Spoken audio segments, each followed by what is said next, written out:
Hello guys and welcome back to my channel, and I am Sania Mohite. So today we are discuss on the topic of UDHR, means the Universal Declaration of Human Rights. In that we are cover the points like information about where they come from, what is same, and what it says, how it affect the world, and what challenges it still faces. So all these points we are see in this lecture. So let's start. So first one is what are the human rights and why they are important. So first one is inherit. The universal human right are fundamental rights inherent to all individual. They apply universally regardless of nationality, sex, nation or ethnic origin, color, region, language, and any other status. Means human rights are basic right that every person has just by being human. These rights apply to everyone, no matter their race, gender, religion, and nationality or language. Then importance. They ensure dignity, equality, and freedom for everyone. They protect the individual from abuse and promote justice and peace globally. Means protect people's dignity and freedom and make sure everyone is treated fairly and equally, and help create a more just and peaceful world. Then some some genesis of UDHR, that is response to global greed. So in that post World War II, born from the ashes of World War II, a global conscience emerged. The world needed a common standard of human rights. Means after World War, the world saw terrible violence and human suffers, and countries agreed that there should be a shared understanding of human rights to prevent such a horrors again. And then UN formation in 1945. The United Nations was established. Its primary goal was to prevent future authorities and promote peace. Means in 1940, in 1945, the United Nations, that is UN, was formed to promote peace and prevent future wars. Then UDHR adopted in 1948. The UDHR was adopted by UN Germany Assembly. It set a global benchmark for human rights. Means in 1948 the UN created a Universal Declaration of Human Rights, that is UDHR, to set a global standard for how people should be treated.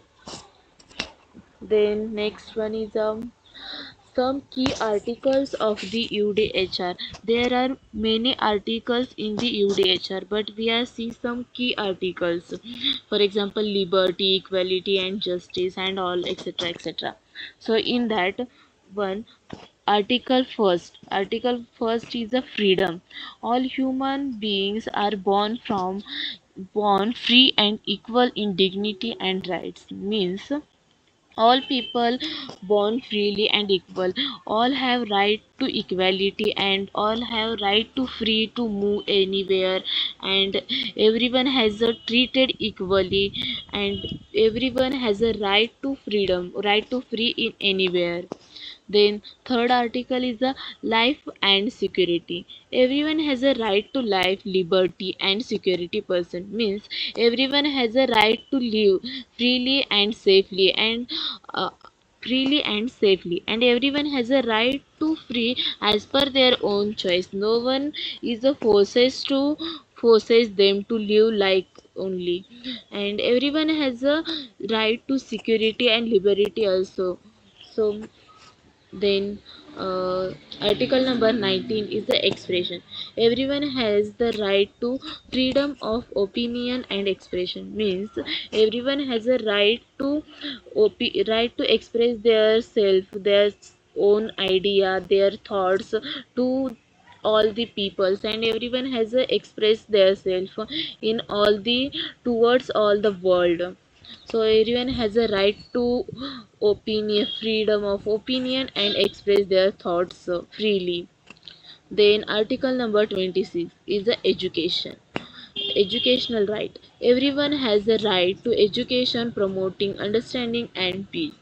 Means everyone has a right to education which help promote peace and understanding. Means we are educated, then we create a peace in the world and understanding the situations of world and understanding the environment and whole universe, etc, etc.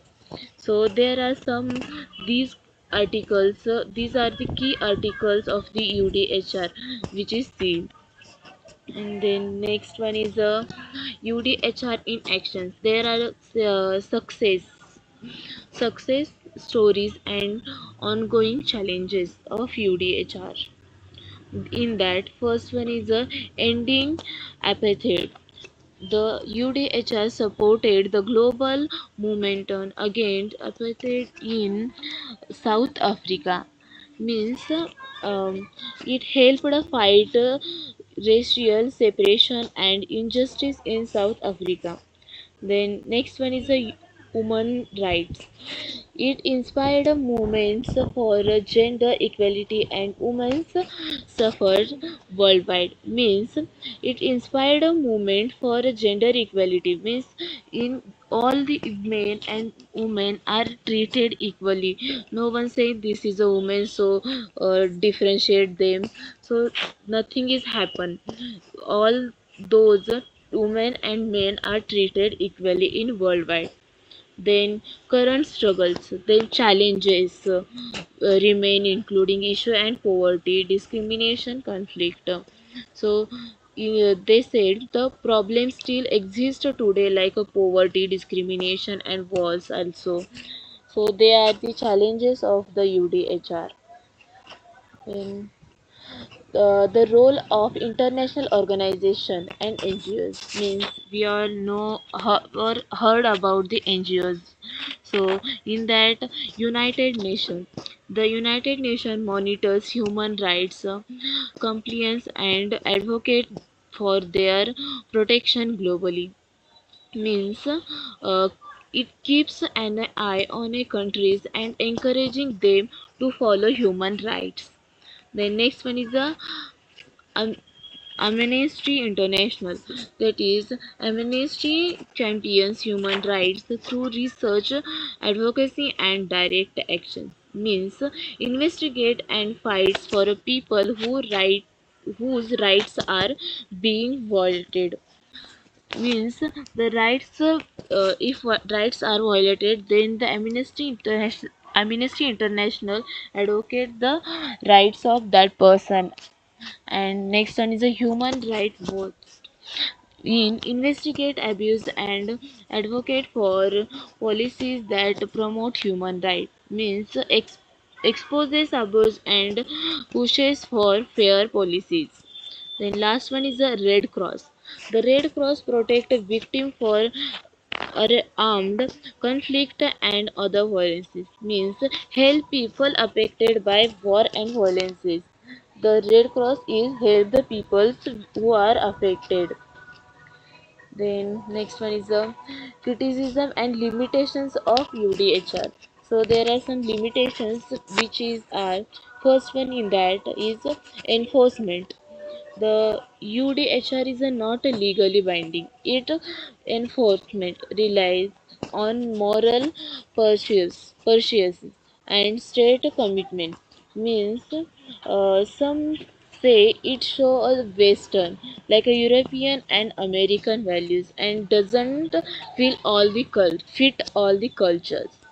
Then second one is state sovereignty.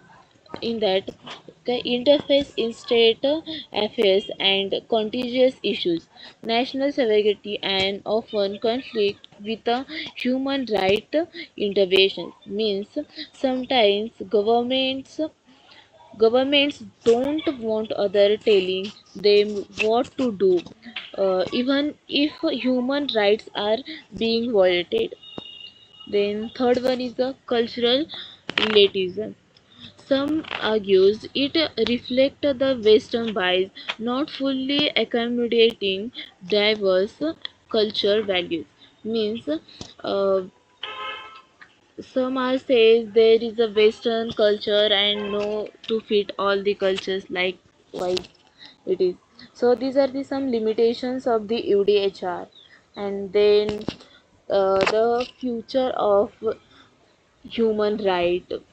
So the in that there are 3 4 points that are first one is a digital right. This protecting privacy and freedom of express in the digital age crucial. Means we need to protect privacy and freedom of speech online. The next one is the climate justice. Addressing human rights impacts of climate changing, especially on vulnerable communities. Means climate change affect people's right, especially in poor and vulnerable areas. Then third one is inclusion. Ensuring right for ensuring rights for marginalized group, promoting equal and non-equal discrimination. Means we must make sure everyone, especially marginalized groups, is treated fairly. Then last one is a global cooperation, strengthening and international collaboration of addressing traditional human rights challenges. Means countries must work together to solve human rights problem and cross borders. So these are a total introduction of the UDHR. We are see in that what is UDHR, her importance, and what are the genesis, and there are some key articles of UDHR and success cases and some challenges. All these points we are covered in that.